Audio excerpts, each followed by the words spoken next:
Hi నమస్తే. Welcome to our channel. ఏదైతే ఆంధ్రప్రదేశ్‌లో సంచలనంగా మారిన లిక్కర్ స్కామ్‌లో అయితే ఇవాళ కీలక పరిణామం అయితే చోటు చేసుకుందని చెప్పాలి. ఎవరైతే రాజ్ కసిరెడ్డి ఏ1గా నిందితుడిగా ఎవరైతే ఉన్నారో ఆయన ప్రస్తుతం ఈడీ అదేవిధంగా సిట్ 2 కూడా దర్యాప్తు చేస్తున్న పరిస్థితి అయితే ఉంది.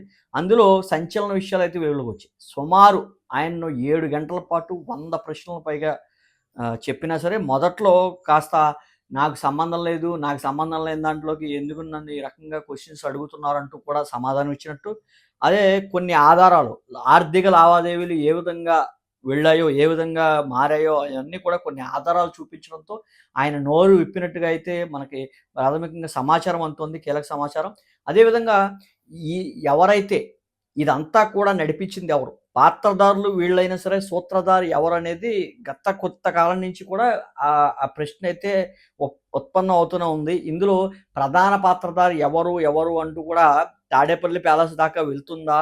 ఇయన్నీ కూడా క్వెషన్‌లన్నిటికి కూడా ఆల్మోస్ట్ సమాధానం దొరికేసిందన్నట్లుగా అయితే సిట్ నుంచి అయితే ప్రస్తుతం అయితే విశ్వసనీయ సమాచారం అందుతుంది. అయితే మనం ప్రధానంగా చూసుకుంటే ఈ రాజ్ కసిరెడ్డి ఏ విధంగా చేశారు అనేది సిట్ విచారణలో ఏం తేలింది ఇవన్నీ కూడా చెప్పే ప్రయత్నం అయితే చేస్తాను. మీ అభిప్రాయాన్ని కూడా దీనిపై అయితే పూర్తి స్థాయిలో మీ అభిప్రాయాన్ని కామెంట్ రూపంలో తెలియజేయండి. ప్రధానంగా ఈ రాజ్ కసిరెడ్డి గతంలో ముఖ్యమంత్రి మాజీ ముఖ్యమంత్రి జగన్మోహన్ రెడ్డి గారికి ఐటీ సలహాదారులుగా అయితే ఉండేవారు. అయితే ఐటీకి సంబంధించిన విభాగానికి గానీ, ఈ లిక్కర్ స్కామ్‌కి గానీ ఏమి సంబంధం? అతనికి ఏ సంబంధం? అతనికి తెలుగుదేశం పార్టీ ఎంపీతో ప్రస్తుత ఎంపీ ఎవరైతే ఉన్నారో తెలుగుదేశం పార్టీలో కేశినేని చిన్నితో అత్యంత సన్నిహిత సంబంధాలు ఉన్నాయి. వారిద్దరికీ కూడా ఫ్యాక్టరీల్లో ఆర్థిక లావాదేవీలుగా ఉన్నాయి. ఇద్దరు కూడా డైరెక్టర్లుగా కూడా పనిచేస్తున్న పరిస్థితి అయితే ఉందంటూ కూడా జగన్మోహన్ రెడ్డి గారు పదే పదే చెప్పడం జరుగుతుంది. 5 సంవత్సరాలు కూడా ఐటీ సలహాదారులుగా పక్కన పెట్టుకుని ప్రస్తుతం లిక్కర్ స్కామ్‌లోకి దొరికేసిన తర్వాత నాకు సంబంధం లేదు, అతను మా మనిషి కాదు, అతను కేశినేని చిన్ని మనిషి, లేతే తెలుగుదేశం పార్టీకి సంబంధించిన వ్యక్తి, అతన్ని ఇబ్బంది పెట్టి ఈ రకంగా అప్రూవర్‌గా మార్చి ఈ రకమైన కార్యకలాపాలు చేస్తున్నారంటూ కూడా జగన్మోహన్ రెడ్డి గారు మొన్న కీలకమైన ప్రెస్ మీట్‌లో కూడా చెప్పడం జరిగింది. ఆయన ఎంత చెప్పినా సరే, ఆయన ఏ రకంగా చేశారు ఒక్కొక్కటిగా అయితే సిట్ బయటకు తీస్తుంది. క్లియర్ కట్‌గా చెప్పాలంటే ప్రధానంగా కొంత బంగారం రూపంలో, కొంత రియల్ ఎస్టేట్లు, అదేవిధంగా ముంబై, ఢిల్లీ, హైదరాబాద్ ఈ 3 ప్రధాన సిటీలకి కూడా ఈ హవాలా పద్ధతి ద్వారా భారీ మొత్తంలో అయితే చేతులు మారాయి. ఖచ్చితంగా ఇక్కడ ఆర్థిక లావాదేవీలు బలంగా జరిగాయంటూ కూడా సిట్ నివేదిక లో తేలినట్టయితే క్లియర్ కట్‌గా సమాచారం ఉంటుంది. ఈ ఇతర దేశాలకు గానీ ఏది మారినా సరే గోల్డ్ రూపంలో కొంత పోర్ట్‌లో సుమారు 1000 బంగారపు బిస్కెట్ల రూపంలో కూడా 24 క్యారెట్స్ రూపంలో కూడా బయటకొచ్చిన పరిస్థితి అయితే ఉంది. కొంత రియల్ ఎస్టేట్‌కి తరలించారు.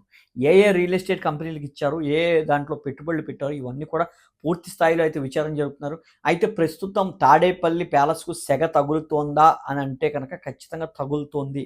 మరికొద్ది రోజుల్లో డైరెక్ట్‌గా ఆహ్, అధికారిక ప్రకటన జరుగుతుంది. ఎవరైతే సిట్ గాని అదేవిధంగా ఈడీకి సంబంధించి. ఈడీ అనేది ఎన్ఫోర్స్మెంట్ డిపార్ట్మెంట్ ఈ కీలక లావాదేవీలు ఎలా జరుగుతున్నాయి అనేది తిరగతోడే పరిస్థితి. వారి ఆ దారిలో అయితే పూర్తి స్థాయిలో నడుస్తున్నారని చెప్పాలి. కీలకమైన ఆధారాలు దొరికాయి. ఆర్థిక లావాదేవీలు ఏ రకంగా జరిగాయి అంటూ కూడా పూర్తి స్థాయిలో విచారణ చేపట్టడంతో ఎట్టకేలకు సూత్రధారి ఎవరు అనేది క్లియర్ కట్‌గా ఒక అంచనాకు వారు వచ్చినట్టుగా అయితే తెలుస్తుంది. మరికొద్ది రోజుల్లో మాజీ ముఖ్యమంత్రి పీకకు ఈ కేసు చుట్టుకుంటుంది. అందులో ఎటువంటి డౌటు లేదు.